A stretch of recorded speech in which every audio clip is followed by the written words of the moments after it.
இந்த நிகழ்ச்சிக்கு ஏற்பாடு செய்துள்ள ஸ்ரீ சிவன் சார் யோக சபையின் பணி போற்றத்தக்கது. ஸ்ரீ சிவன் சார் அவர்களை சந்தித்து பேசி பழகிய அனுபவம் எனது பாக்கியம். ஒரு விஷயம் சொல்லணும்.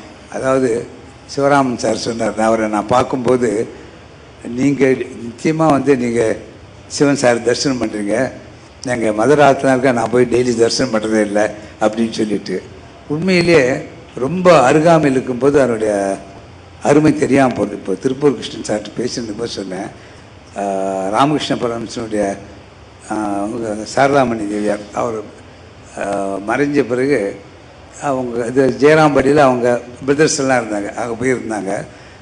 அப்போ அந்த குழந்தைங்கள்லாம் பார்த்து அவங்க அத்தைன்ற மாதிரியில் இருந்தால் தவிர பெரிய மகானுடைய மனைவின்றதோடு இவங்களே ஒரு பெரிய மகான் அந்தஸ்தில் உள்ளவங்கன்னா அவருக்கு புரியலை.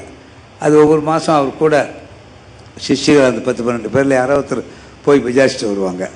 அப்படி ஒருத்தர் வரும்போது கேட்டால் என்ன இந்த இப்படி தான் இருக்காங்க, அதை அவங்க கூட பிறந்த சகோதரர்களோ குழந்தைகளோ இவர் ஒரு பெரிய ஒரு மகானுடைய மனைவின்றதோ இவங்களே அந்த நிலையை அடைஞ்சவங்கன்னு புரிஞ்சிக்காமல் அவங்க அத்தைன்ற முறையில் மரியாதை குறைவுன்னு சொல்ல முடியாது, அருமை தெரியாமல் பழகிட்டு இருந்தாங்க.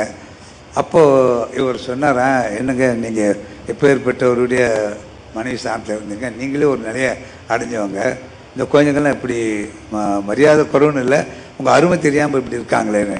அப்போ அவங்க சொன்னாங்கன்னா, இது மாதிரி இந்த குத்து விளக்கு இருக்கு இல்லையா, அது விளக்கு ஏற்றினோம்னா பீடத்துக்கு வெளிச்சம் வராது, வெளியில் தான் வெளிச்சம் வரும்.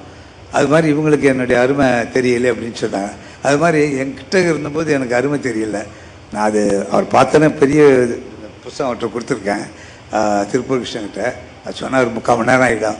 அவர் பார்த்ததே ஒரு பெரிய ஒரு என்ன தற்செயல்னு சொல்லணும். நான் சேலத்துக்கு ட்ரெயின் ஏறின போது ஜெகதீசன் ஒருத்தரை சந்தித்து அவரோடு பேசிட்டு இருக்கும்போது அவர் சொன்ன விஷயம் சந்தேகம் அதை பற்றி சத்குருன்னு சித்துரூபின்னு ஒரு வார்த்தை சொன்னார்.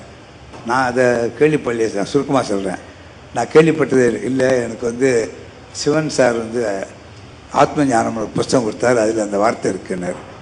நான் அந்த காப்பி கிடைக்குமான்னு ஒரு நாள் போனால் வீடெல்லாம் தேடினார், பூஜை ரூம் தேடினார், லாபுக்குள்ள ரேக்கெல்லாம் தேடினார், கிடைக்கல. இனிமேல் தெரியவா எங்கே வச்சேன்னு தெரியல, மிஸ் ஆகிடுச்சுனார். அப்புறம் பப்ளிஷர் சொல்லுங்கள் சார்னா ராமாயணா பப்ளிகேஷன் சொல்லிட்டு எட்வர்டிஸ்டோடும் ராயப்பேட்டை கார்னரில் இந்தியன் ஓவர்சீஸ் பேங்க் இருக்குது, அது பக்கத்தில். சரி அங்கே போய் வாங்கிக்கிறேன், அவர் மூடிட்டாங்க அப்படின்னாரு. அப்புறம் எப்படியோ அந்த புஸ்தகம் சௌதம் கிளாஸ் அவங்க மூலியமாக கிடச்சிது.